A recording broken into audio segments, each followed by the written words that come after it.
할렐루야. 평안히 주무셨습니까?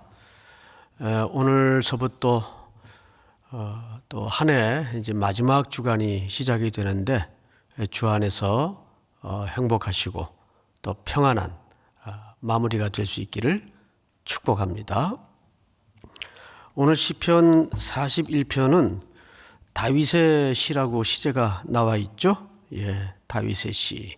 아마 예배 시에 자주 불렀던 시요 또 노래인 것 같습니다. 인도자를 따라 부르는 노래 형식으로 되어 있죠. 그런데 시편은 크게 구분을 하자면 다섯 책으로 구성이 되어 있어요. 150편까지 다섯 책으로 구성이 되어 있는데 오늘 41편은 그 중에서 첫 번째 책의 마지막 시편입니다. 그러니까 1편서부터 41편까지가 1권이에요. 1권. 그렇게 이해하시면 좋을 것 같습니다. 자, 그런데 오늘 41편 1절을 보면 가난한 자가 등장을 해요.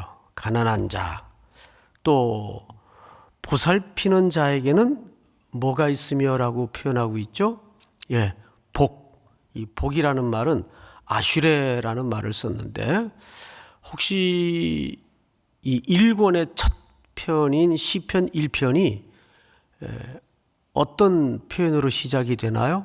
확인을 좀 해볼까요? 우리 시편 1편을 한번 들추어서 한번 거꾸로 살펴보십시다. 첫 글자가 뭐죠? 첫 글자가 복 있는 사람은 이렇게 돼 있어요. 복 있는 사람은 악인의 꾀를 따르지 아니하며 죄인의 길에 서지 아니하며 오만한 자들의 자리에 앉지 아니하고 근데 마무리도 복으로 시작을 하고 첫 시편도 복으로 시작을 해요.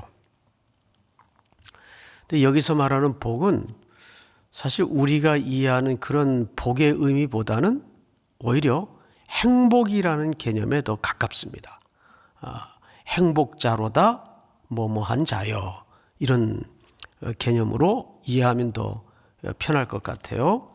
자, 다시 41편을 돌아가서 보면 가난한 자를 보살피는 자에게는 복이 있다 그랬어요. 복이 있다. 그런데 방금 살펴봤던 시편 1편에 보니까 복 있는 자는 뭐를 따르지 아니하며 악인의 꾀를 따르지 아니하며.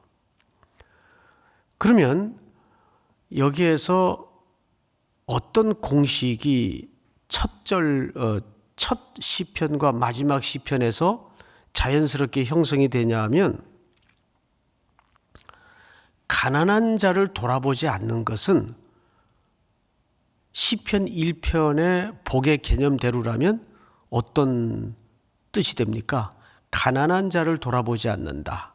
그건 악인의 행위를 따르는 자와도 같은 의미와 개념이 됩니다. 다시요. 자, 시편 1편에 보면 복 있는 사람은 악인의 꾀를 따르지 않는다 그랬어요. 근데 오늘 41편에 보니까 가난한 자를 보살피는 자에게는 뭐가 있다고 시작을 하죠? 복이 있으며. 그러면 가난한 자를 보살피지 않는 자는 어떤 자예요? 악한 자라는 뜻입니다. 그럼 복되지 않는 자라는 뜻이에요. 성경은 놀랍게도 시편을 통해서 그 공식을 우리에게 자연스럽게 우회적으로 설명하는 방식을 택합니다. 우리가 신앙생활을 하면서 한 번도 가난한 자를 보살피지 않는 걸 악이라고까지 생각을 해보지는 않죠, 보통. 그런데 히브리 기자는 시편 41편을 통해서 가난한 자를 보살피는 자에게는 복이 있도다라는 우회적 표현을 통해서 시편 1편과 비교를 해보니까 복 있는 사람은 악인의 꾀를 쫓지 않는다와 맞물려서 그걸 뒤집어 설명을 하면 첫 번째 이 시인이 말하고 싶은 관점이 뭘까요? 악인을 보살피지 않는 것은 복이 없는 사람이다, 악한 자이다. 그 얘기를 우회적 방법으로 하고 있다는 뜻이에요. 자, 그러면 조금 더 들어가서 과연 41편에서 가난한 자는 어떤 자를 가난한 자라고 할까? 그냥 뭐 먹을 것도 없고 돈도 없고 뭐 그런 자도 가난한 자의 범주 속에 들어가 있겠죠? 근데 사실 여기서 설명한 이 가난한이라는 말은 놀랍게도 조금 큰 포괄적인 개념이에요. 정확하게 어떤 상태의 인생들을 총칭하는 표현인가 하면 무기력한 자, 그러니까 무력한 자. 우리가 돈이 있다고 다 힘이 있는 건 아니에요. 또 좋은 환경에서 태어났다고 다 힘이 있는 건 아니에요. 가만히 이 사회에 살아가면서 주변의 이웃들을 살펴보면 내면적으로도 약한 사람들이 얼마나 많아요. 여기에는 선천적인 약함을 가지고 태어난 사람들도 있을 것이고 또 육체적인 불편함을 가지고 천성적으로 태어난 사람도 있을 것이고 이런 사람들을 총칭해서 무기력한 자. 우리가 이제 요즘 이렇게 노숙인 사업을 하면서 가만히 그분들과 내밀한 대화를 이루어 보면 어떤 생각이 드냐 하면 이분들은 평생 누군가 돌봐주거나 함께 해주지 않으면 참 내면의 상태가 힘들겠구나. 이렇게 판단이 되는 분들이 더러 있어요. 그러면 그건 자기 책임이지 이렇게 할 수 없다 그 말이에요. 그런 것을 뻔히 인지하고 알면서도 고개를 외면하거나 고개를 돌리는 것은 성경이 뭐라고 얘기한다고요? 악한 자라고 얘기한다고요. 복이 없는 자라고 얘기한다고요. 그래서 오늘 우리는 이 첫 번째, 과연 우리 공동체와 또 우리 성도들이 사회의 일원으로 살아가면서 내 눈에 들어오는 그 연약한 자들, 오늘 이 성경의 의미대로 표현하자면 무기력한 자들은 과연 어떤 사람들일까? 하나님께서 더 은혜를 누리고 복을 받은 자들이 당연히 그들과 함께 해주는 것이 성경의 공의요, 성경의 공평이라고 생각을 합니다. 우리 모든 3일의 성도들은 주님 오시는 날까지 하나님이 우리 각자에게 허락한 은혜와 복들을 그런 무기력한 자들과 함께 나누는 복이 있기를, 그런 복된 행복자가 될 수 있기를 주님의 이름으로 축복합니다. 두 번째 성경을 좀 보시면 이렇게 착하게 그리고 선하게 살아가려고 애쓰고 또 그렇게 실제 살아가는 사람들에게도 똑같은 고난이 있고 억울함이 있고 아픔이 있어요. 성경을 보시면 5절을 볼까요? 5절. 나의 원수가 내게 대하여 악담하기를 그가 어느 때나 죽고 그의 이름이 언제나 없어질까 하며, 이 보통 악담이 아니죠. 이런 악담을 뼈가 썩는 듯한 고통이라고 시인들은 표현을 했어요. 진짜 인생을 어느 정도 사는 사람들의 공통적인 고백이 뭐냐 하면 돈 걱정? 그건 아무것도 아닙니다. 정말 사람 때문에 겪는 고통은 우리 뼈를 마르게 합니다. 가만히 보면 진짜 그런 것 같아요. 사람 때문에 겪는 고통, 그거야말로 참 견디기 힘든 통증이 아닐까, 그렇게 판단이 됩니다. 근데 지금 이 시인이 그런 경험을 지금 겪고 있어요. 이런 시어들을 우리가 면밀하게 관찰하고 묵상해 보면서 한켠에 또 드는 생각이, 이런 참 선한 사람들은 하나님의 말씀대로 복된 존재로 살려고 애쓰는 사람들은 하나님이 좀 이런 고난은 거두어 주시든지 치워 주시든지 할 텐데 똑같이 겪어요. 어느 정도 이 아픔이 깊었는가를 한번 보시면 6절, 나를 보러 와서는 거짓을 말하고 그의 중심에 악을 쌓다가 나가서는 이를 널리 선포하오며 나를 미워하는 자가 다 하나같이 내게 대하여 수군거리고 나를 해하려고 꾀하며 이르기를 악한 병이 그에게 들었으니 이제 그가 눕고 다시 일어나지 못하리라 하오며 내가 신뢰하여 내 떡을 나눠 먹던 나의 가까운 친구도 나를 대적하여 그의 발꿈치를 들었나이다. 여러분, 가까운 친구의 배신에서부터 게다가 육체적인 질병까지 겹쳐왔던 것 같아요. 그러니까 아주 죽어라 하는 거죠. 우리 성도들 가운데도 이 못지않는 환난과 고난 속에 있는 분들이 틀림없이 있을 겁니다. 그런데 이 시인이 그런 우겨쌈을 당할 때마다 놀라운 공통 언어를 우리에게 꺼내놓습니다. 우선 몇 절을 보시냐면 10절을 보세요. 10절을 우리 한번 전체가 같이 읽어볼까요? 10절 한 절만 다 같이 시작. 그러하오나 주 여호와여 내게 은혜를 베푸시고 나를 일으키사 내가 그들에게 보응하게 하소서. 이로써 아멘. 여기까지만 읽읍시다. 자, 여기 보시면 하나님께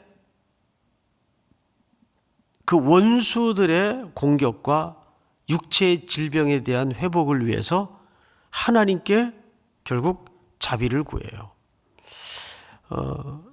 앞에 그 복에 대한 주제를 설명할 때도 결국 시인은 4절에 보시면 내가 말하기를 여호와여 내게 은혜를 베푸소서 내가 주께 범죄하였사오니 나를 고치소서 하였나이다. 여기 범죄라는 말은 어떤 특정 범죄를 얘기하기보다는 그 내면의 원초적 인간의 약함으로 벌어지는 어떤 하나님 앞에서의 태도를 얘기합니다. 그런데 결국 누구나 공통적으로 하나님 앞에 고개를 들 의인은 한 명도 없겠죠. 근데 이 시인의 공통점이 뭐냐 하면 다윗이 쓴 시로 봐서 그는 어떤 경우에도 많은 쫓김, 배반, 질병, 눈물 이런 과정을 겪으면서 다윗이 다윗 될 수 있었던 것은 4절과 10절 같은 고백 때문이에요. 결국 마지막에는 그 자비를 누구에게 구하고 있습니까? 하나님께 구하고 있어요. 주여 내게 은혜를 베푸시고 나를 일으키사 내가 그들에게 보응하게 하소서. 이로써 나를 기뻐하시는 하나님, 나를 내 원수가 나를 이기지 못하오니 주께서 나를 기뻐하시는 줄을 내가 알았나이다. 자, 이게 무슨 얘기냐면 보응해 달라는 이야기는 이 샬람이라는 말을 썼는데 이 단어는 끝내달라 그 말이에요. 내 환난과 내 눈물의 시간과 내 절망을 하나님이 자비를 베푸셔서 끝내게 해 주십시오. 결국 시인은 하나님께 그 자비를 구하고 있어요. 오늘 한 해 이제 마지막 주간의 첫날을 맞으면서 이 시편을 읽는데 저절로 이런 기도가 나오더라고요. 하나님, 특별히 이 코로나19 상황이 2020년으로 접어지게 하시고 소멸되게 하시고 끝장내게 하여 주시옵소서.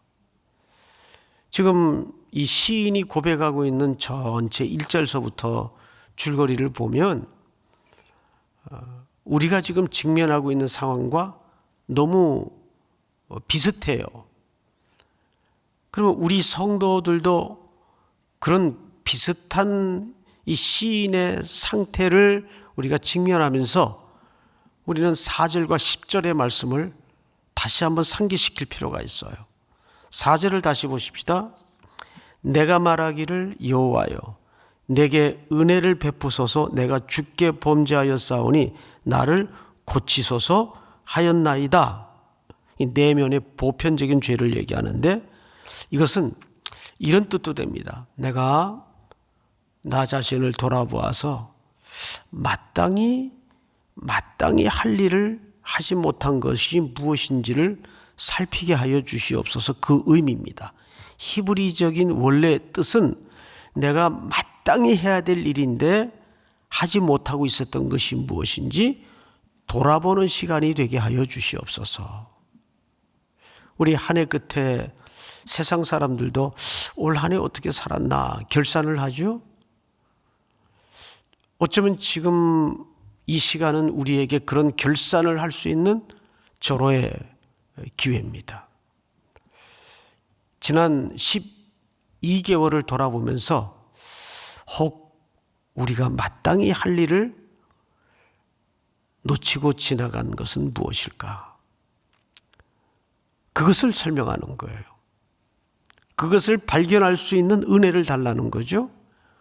그리고 주변 사람들의 협박, 거짓, 음모, 게다가 육체적인 고통까지 덤탱이로 들어올 때 얼마나 무너지는 내면의 경험을 했을까요? 그런데도 우리가 절망할 수 없고 결국 무너지지 못하는 것은 10절의 고백을 우리 입술에 주셨기 때문입니다. 그러하오나 주 여호와여 내게 은혜를 베푸시고 나를 일으키사 내가 그들에게 보응하게 하소서. 이 말은 보복을 해달라는 말이 아니에요. 하나님이여 하나님이 샬람 이 일을 맞춰주시옵소서. 그리고 마지막 대목은 11절, 12절, 13절은 어떻게 이 1권의 시를 최종적으로 마무리하는가 하면 내 원수가 나를 이기지 못하오니 주께서 나를 기뻐하시는 줄 내가 알았나이다. 어떤 확신에 찬 기도죠. 하나님이 나를 기뻐하심으로 내가 걱정하고 근심하고 신음했던 모든 문제를 하나님이 걷어주시고 이기게 하셨군요. 그것은 이 시인의 최종적 결론이에요. 여기서 우리가 주목해야 될 묵상의 과제가 뭐냐 하면 하나님은 우리의 질병을 고치는 것도 우리를 부욕해 만드는 것도 그분의 주권 속에 있지만 하나님의 진짜 관심은 참된 관심은 우리 자신이에요. 그분이 우리를 기뻐하시는 분이세요. 잠잠히 사랑하시며 기쁨을 이기지 못하는 분이세요. 누구를 향해서? 바로 여러분들을 향해서. 여러분 그 사실을 확신하십니까? 우리를 잠잠히 사랑하시며 우리로 인하여 기쁨을 이기지 못하시는 하나님.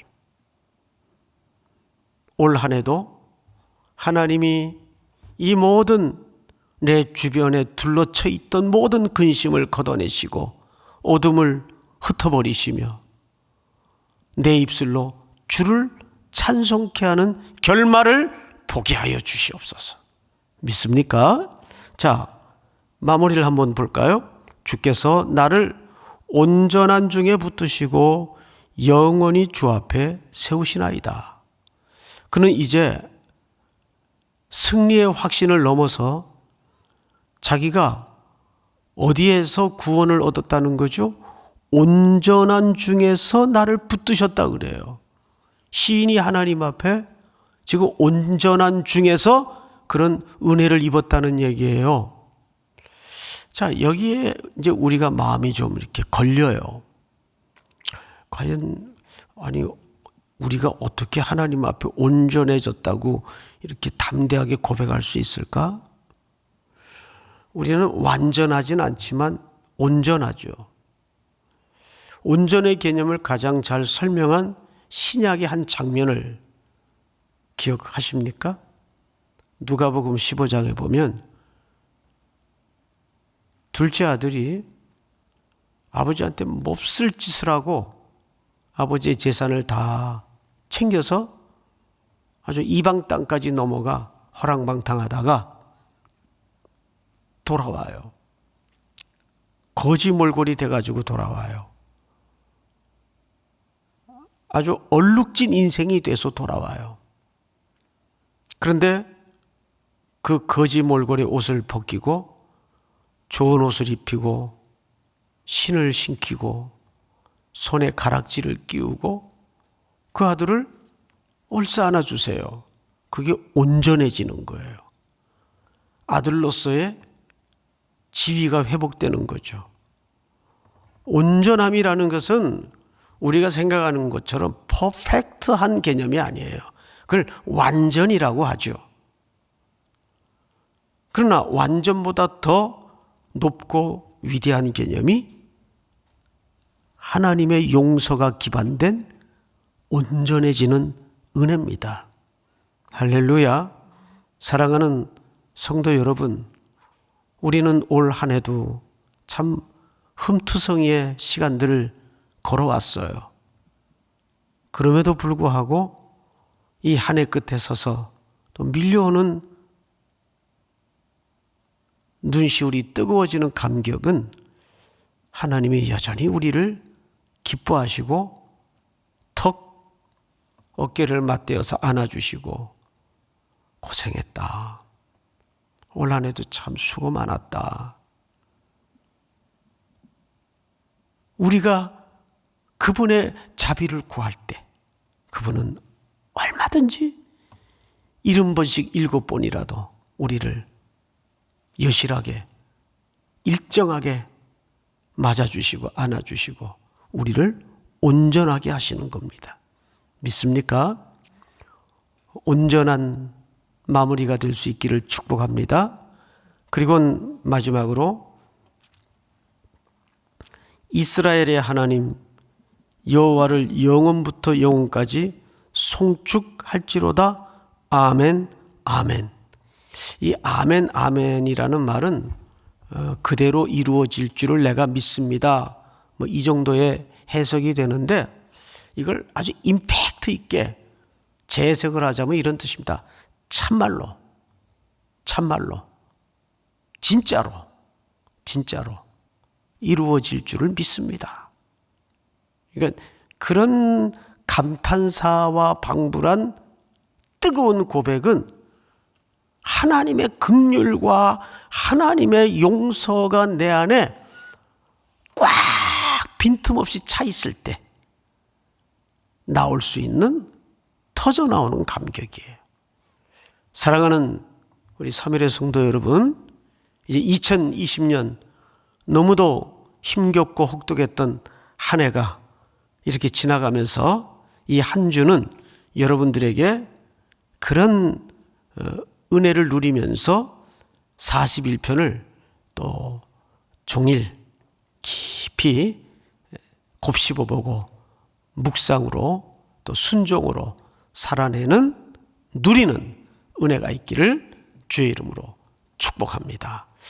우리 한번 기도할까요? 다 같이 한번 머리 숙여 기도합시다.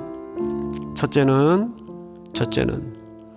내가 마땅히 해야 될 일을 놓치고 살았던 내 안에 죄는 없는지를 돌아보시고